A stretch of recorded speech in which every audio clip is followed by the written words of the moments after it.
তো শেষমেশ আমরা রাজমহল ঘাটে পদচরণ স্পর্শ করলাম।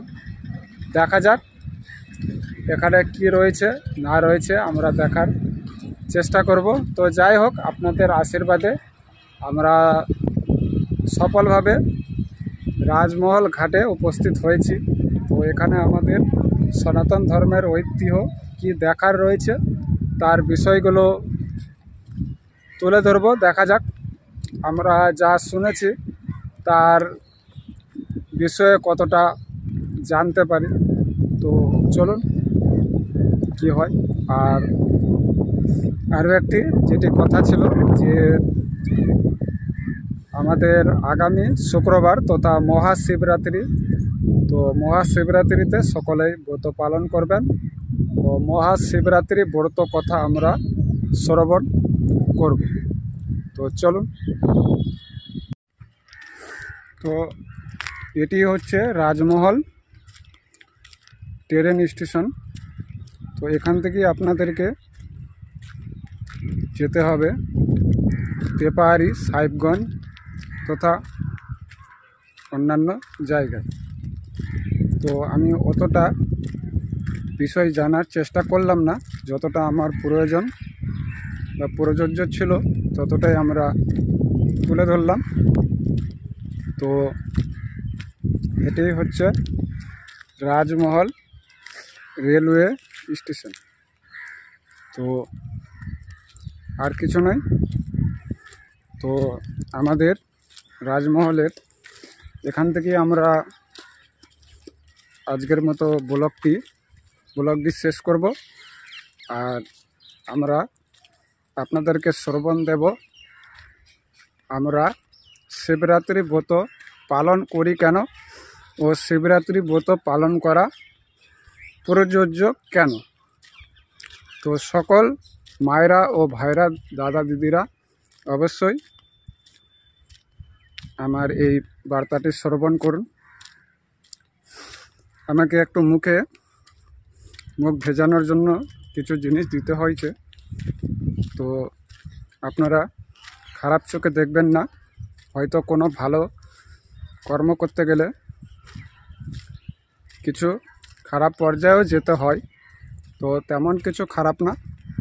তো যাই হোক, কথা বাড়াবো না, চলো দেখা যাক আমাদের পরবর্তী অংশে। তো এটি হচ্ছে রাজমহল স্টেশন তথা ট্রেন স্টেশন। তো স্টেশনটি পুনরায় নির্মাণ করা হচ্ছে। তো বিশদ অতটা জানতে চাইলাম না বা জানলাম না, যতটা প্রয়োজন ততটাই দিলাম। তো যাই হোক, ভালোই লাগলো একটি অন্য রাজ্য থেকে অন্য রাজ্যে পদধূলি দিয়ে ও আপনাদেরও দর্শন দিলাম আমাদের পার্শ্ববর্তী মালদা জেলার পার্শ্ববর্তী তথা রাজমহল আমাদের বিহার। তো বিহারের ঐতিহ্য আজ তুলে ধরলাম। তো জানি না, যাই হোক, তো আমরা প্রতিনিয়ত চেষ্টা করি আমাদের ধর্মর প্রক্ষেপে আমাদের সকল বার্তাকে তুলে ধরার, যাতে আমরা কিছু দেখে কিছু শিখতে পারি। তো তাই আমার ইচ্ছে হলো আজ মানিকচক ঘাট থেকে আমি আজ রাজমহল ঘাটে রওনা দেব। তো যাই হোক, আপনাদের আশীর্বাদে ও ভগবানের করুণ দয়াময় আমাদের গৌরহরি এর আশীর্বাদে অবশ্যই আমাদের যাত্রা শুভমঙ্গল হলো। এটি হচ্ছে রাজমহল। একটু হয়তো লেখাগুলো বাঁকানো আছে, উল্টানো আছে। তো এটি হচ্ছে রাজমহল স্টেশন। এখান থেকে আপনারা সকল যে কোনোখানে যাত্রীগণ করতে পারবেন।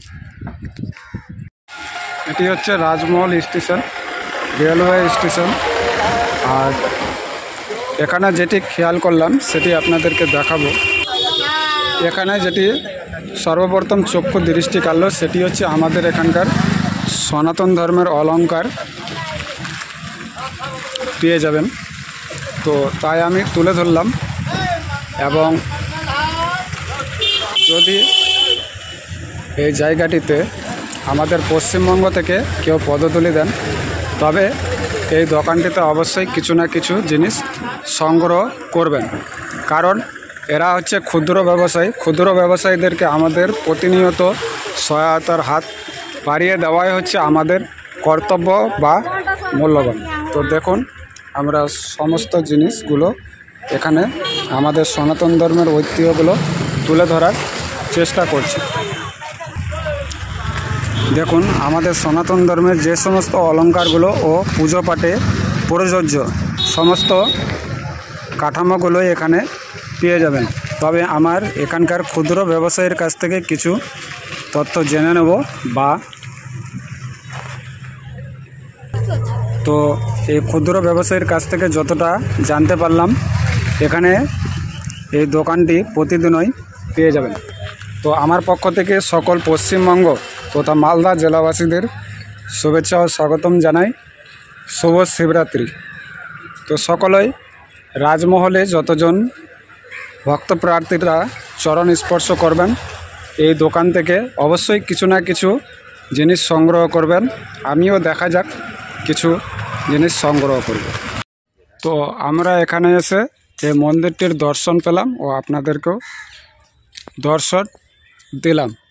তো চলুন দর্শন করব।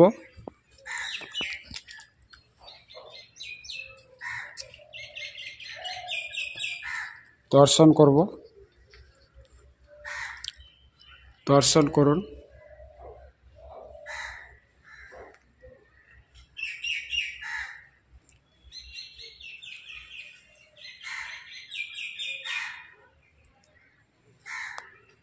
সকলেই উচ্চস্বরে নাম করুন।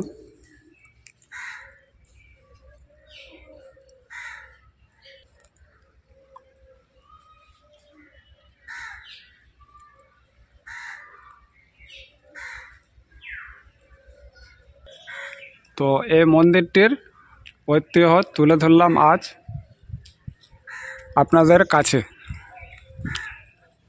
তো এটি হচ্ছে রাজমহল তথা আমাদের গঙ্গার তীরে অবস্থিত এই মন্দিরটি। তো সামনে হচ্ছে গঙ্গা, দেখতেই পাচ্ছেন, আর এটি হচ্ছে মাতার মন্দির।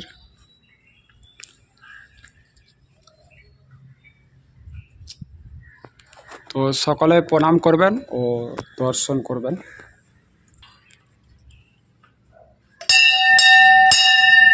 তো আমিও দর্শন করলাম ও আপনাদেরকে দর্শন করিয়ে ভাগ্যবান করে দিলাম। তো আমি প্রতিনিয়ত চেষ্টা করি আমাদের সনাতন ধর্মের বার্তাগুলোকে এগিয়ে নিয়ে যাওয়ার জন্য। তো আপনারাও চেষ্টা করুন আমাদের চ্যানেলটিকে সাবস্ক্রাইব, লাইক ও নিজের মতামত কমেন্ট বক্সে প্রদান দিয়ে। আবারও দর্শন করাবো আপনাদেরকে, ভালোভাবে মনোযোগ সহকারে দর্শন করুন, কারণ বহু দূর থেকে এসছি। আমিও দর্শন করছি ও আপনাদেরকেও দর্শন করাচ্ছি, কারণ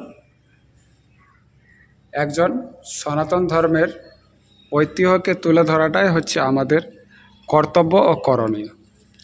তো চলুন, যাই হোক, আমি আপনাদের দর্শন দিলাম ও দর্শন করিয়ে দিলাম। আপনারাও চেষ্টা করবেন যে প্রতিনিয়ত আমাদের বা আমার পোস্টগুলোকে দর্শন করানোর জন্য।